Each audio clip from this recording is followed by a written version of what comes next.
In this video, I want to show you how to download Excel files from the internet, convert them into CSV files, and then read the data from those files into R. So let's start. Let's say that what I want to do is I want to download this spreadsheet. So what I usually do is I just click on it and it downloads. So ordinarily, when you download the file, unless you specify something else, it would download into your downloads folder. So you can see that by finding an arrow like that here or right-clicking here and now saying show folder. This will open up a window, and what you'll see in the window is you'll see that the most recent file is the file that you downloaded. In this case, this is the file. So what I want to do is, first thing, I want to just copy it to some other folder that I know about where I'll be storing all the data for my project. So here is where I want to store the data. I'll create a new folder here. Let's call it Excel demo or something, like so. And what I'll do is I'll just take this guy and I'll drag it here, and now I'll be working in my new folder, which is STA303 Excel demo. So let me open this file. So ordinarily, probably most of you will be using Excel. As it happens, I'm using a program that's very similar to Excel that's called Calc, but the differences are minor. So here is the data that we have. So in particular, this is the data for 2010. Now, before I convert this to CSV, what I want to do is I want to actually look at the numbers that I'll eventually want to use. So here's one thing that you see here. Those numbers are formatted like that, where there is a comma. Now, that is sometimes a problem when you convert to CSV. So here's what you want to do. You generally want to highlight them, all of them. And then in Excel, it's going to be slightly different, but again, same principle. You want to format the cells. So you want to go to Format Cells. You'll get a dialog that's kind of like that. And what you want to say is, generally, if you want to kind of get rid of the commas, you want to say that the format that you want is kind of like that, without the comma. Periods are fine. So, okay, let's do that. And that worked out for us, so that got rid of the pesky commas. So, okay, now what we're ready to do is we're ready to say File, Save As. And in this case, we're saving here in my folder Excel demo. And what I'm doing is I'm saving this sheet. So the Excel spreadsheet contains multiple sheets. I'm only saving the current one that I'm looking at. And the way I convert the thing to a CSV is I just choose a name which ends with .csv. That'll make it a file that R will then be able to read. So I'll usually get a dialog box that's kind of like that. I just say use text CSV format, and here I'll generally just agree to the default settings like that. Great. And it warns you that only the active sheet was saved. That means that, for example, this sheet was not saved. You would save it separately by switching to it and then saying File, Save As, stuff like that. Okay, great. Let me now close this window and open 2010 CSV. That's the file that just got created. So what you see here is you see a preview of what you'll see in the document. And here you see that there is a little bit of a problem. So you see that in the original document, you had numbers which were nicely arranged in a column. Now here you, for some reason, have text in this column. Usually this has to do with how the separators were set up.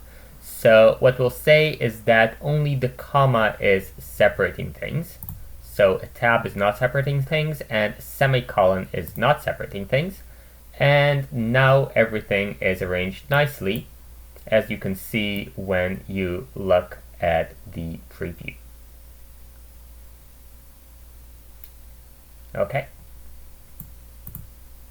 Everything, does it look reasonable? Okay. So now we press OK. And now we want to make sure that everything is as we wanted it to be. So here we have the column with the numbers. Let me move the thing a little bit. Can't. Okay. So here you see that there is a column with the numbers, and here is the other stuff. Okay, great. At this point, what I want to do is I want to open up R and actually read in this data into R. So here I have an R window. Great. So what I want to do now, generally speaking, is I want to change the current folder for R to the folder which I saved my file to. So let me go here. So this shows me the current folder that I'm in. What I want to do is I want to actually find the folder in which I'm working. So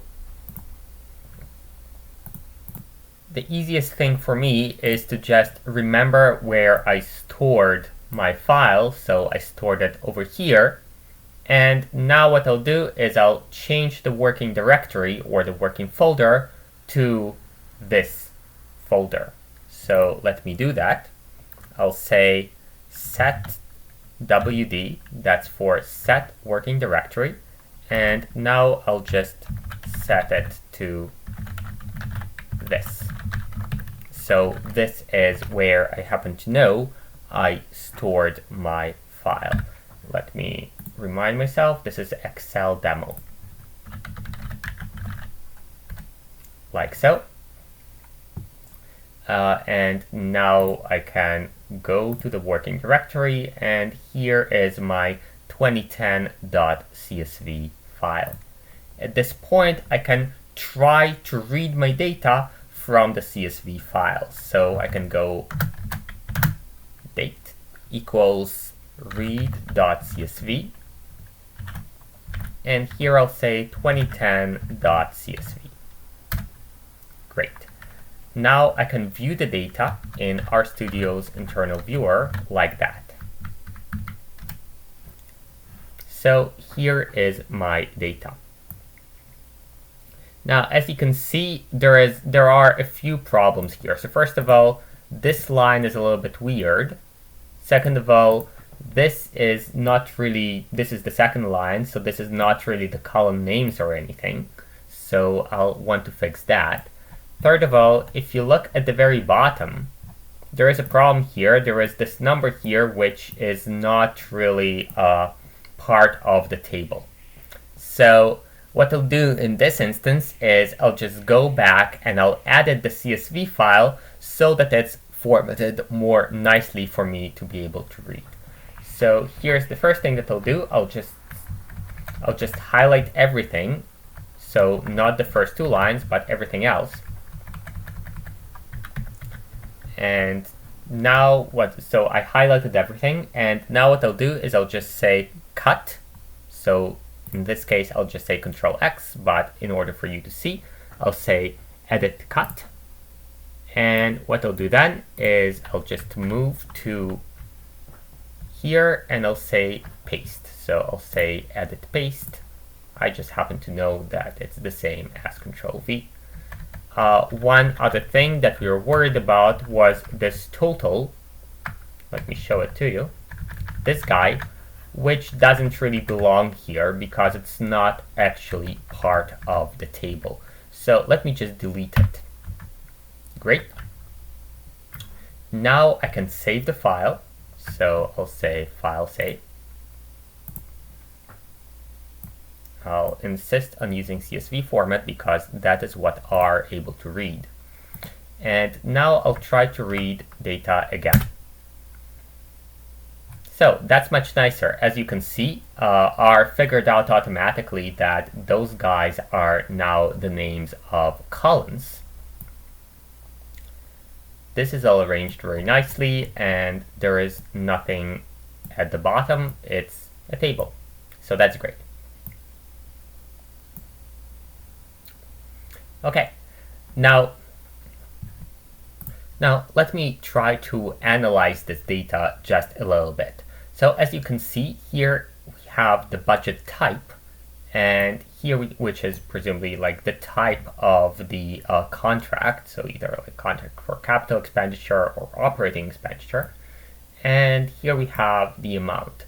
So let's say that I want the averages for both capital and operating separately.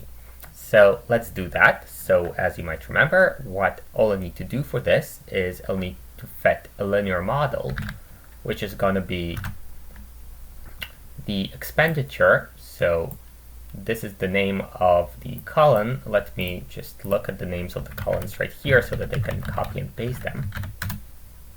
Okay, so the name of the column is like that. Maybe at this point it's better to have a shorter name, so I'll just do that. So I'll say that expenditure is equal to this thing. Great. And now let me try to say, okay, so budget type. Oh, we also have expense category. That's even nicer. So let's take the average expense, so the average expenditure for each expense category. How to do that? Well, we fit a linear model. So we say lm expense category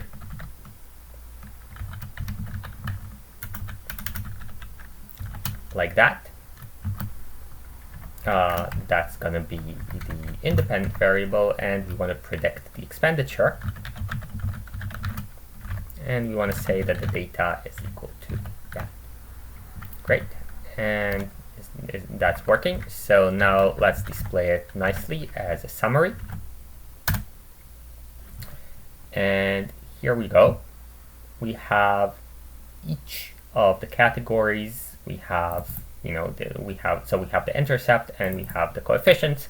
Let's force the intercept to be 0 so that everything is nice. And now we have the averages for each of the categories.